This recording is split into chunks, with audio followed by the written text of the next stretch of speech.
Dame i gospodo, dobar dan. Želim vam dobrodošlicu na prvu konferenciju o saradnji državnog i privatnog sektora.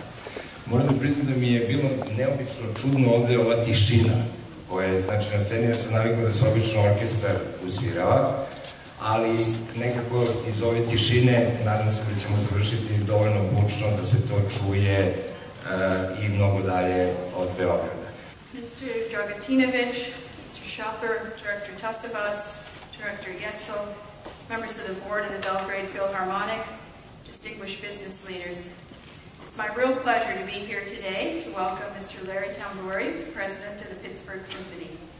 The embassy invited Mr. Tambouri to Belgrade because of our tremendous admiration for the Belgrade Philharmonic, its high musical quality, distinguished past, and promising future. Šta je to partnerstvo privatnog i javnog sektora?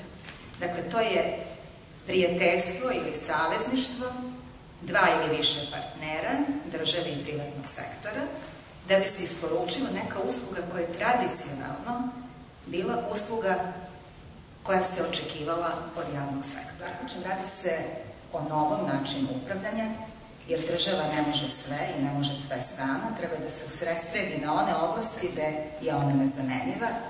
Dakle, svi smo odgovorni, ne samo država, i nadamo se da će ovako partnerstvo promeniti stare navike i stari način razmišljanja u sferi javnog upravljanja.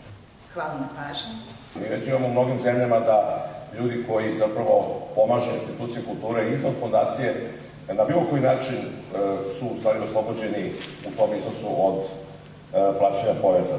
Mislim da je to nešto što je bitno i da se kod nas uvede, iz prostog razloga što je svaki dinar tu na neki način bitan, a mislim da u ovom trenutku će još uvek institucije kao što su Fondacija Beogradske filharmonije pre svega zavisiti od spremnosti, znači ljudi koji tu učestvuju da na ovaj ili onaj način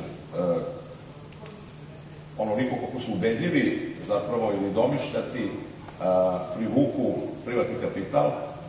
U tom smislu bit će nam potrebno, znači nadam se da ćemo tu čuti kako to da izvedemo u ovom predavanju koje sledi. Jednom srčanom bolesniku zatrebalo novo srce. Naravno, šta on uradi, prijavi se u bolnici i na listu čekanja. Posle određenog vremena javno iz bolnice i kažu: gospodine, imate mnogo sreće. Imamo dva donatora. Jedan je biznismen od svog 60 godina, drugi je jedan mladi sportista od 25 godina. Čiji biste srce vidjeli? Čovjek se malo zamisli i kaže: pouzu bi od ovog biznismena.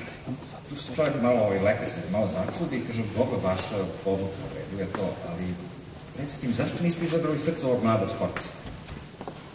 Znate šta, kaže? Jeste, taj sportista je mlad, ima jake srce, ali srce biznismena nikad nije kucalo. Kada govorimo o društvenim vrednostima, mi zaboravljamo da su one te koje isto tako ostaju našoj deci. Ova sala koju vi imate ovde, gde danas smo danas, orkestar Beogradske filharmonije, su deo tog nasleđa koje nije ostavljeno našem pokolenju. Zdrovo. It's an honor for me to be here today. As you can see, I also come from a city with the confluence of two rivers.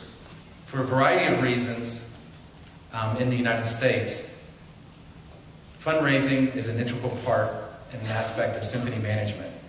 I will discuss this morning why this is true, some general techniques, and some of the legal aspects of the United States system.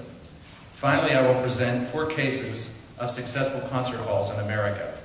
But first, please let me tell you a little bit about the city where I'm living, in Pittsburgh. This is the city today, but not long ago, this was what a typical view of Pittsburgh looked like.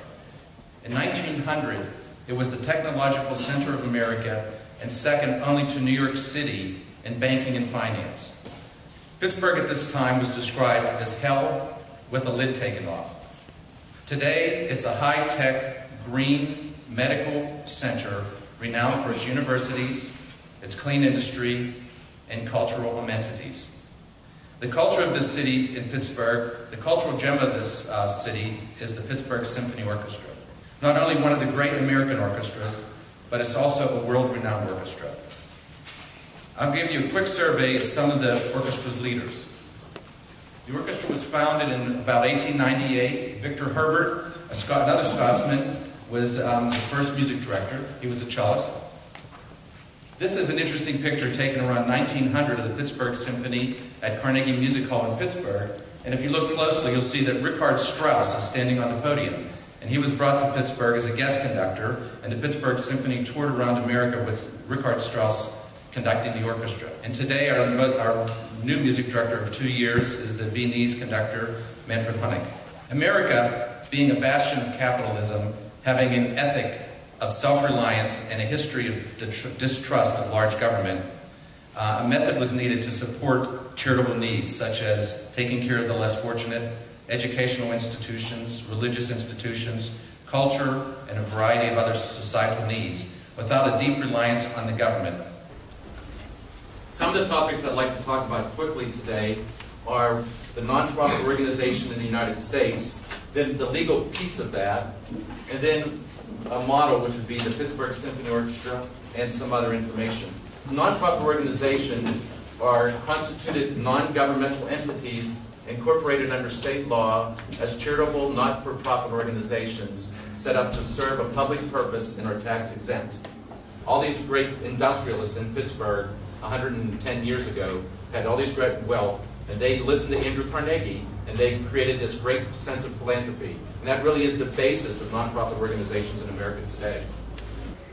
We can serve as ambassadors for the city of Pittsburgh. And as I said, we got $5 million from a philanthropy because they felt that we were the best ambassadors that the city of Pittsburgh had around the world. So they gave us money so we would continue to tour internationally. So the community feels like what we do is important, and they give us money to continue doing what we're doing. And it helps when we go on tour, the business community comes with us. And so, for example, I have an example I'll show you in a second, a video of when we were in Cologne in 2006, and a corporation was looking to put their North American headquarters somewhere. And they decided on moving it to Pittsburgh because of the concert we did in Cologne. What a great day for Pittsburgh. What a spectacular announcement. You know, Pittsburgh was really brought together by a number of great people who did great things and created a great city and great assets within the city. This gift that Dick has announced today clearly does that. It helps the symphony to maintain itself in perpetuity. And that's really a great thing. And Dick, we clearly thank you for that. You've been a great leader and are a great leader in our community. And this is a great thing that you're doing for the symphony. So we feel like we're an important part of the community, not just because we create great art and education activities, but because we also support the revitalization of our city and the growth of economic wealth in our city. Dakle, pitanje je jednostavno, pošto znam da se mnogi Amerikanci koji se bave kulturom žale na sistem koji imaju, da kažemo, donatorski, odnosno da je kultura mnogo razvijenija u Evropi upravo zato što država brine o tome. Da li je to zaista tako, odnosno da li ste poredili ta dva modela koji su na neki način diametralno suprotni i da li vam se čini da i u jednom i u drugom imaju određenih prednosti i određenih mana? We do look at Europe and we do compare our systems. It's a very important thing to do.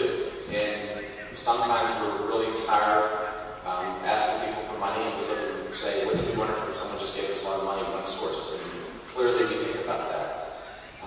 I think I've been involved in actually a conference with other symphony managers from around the world, and we all discussed the two different systems and what are the advantages and disadvantages. I think one of the great advantages of our system is the fact that we have to reach very deeply into the community, because if we don't reach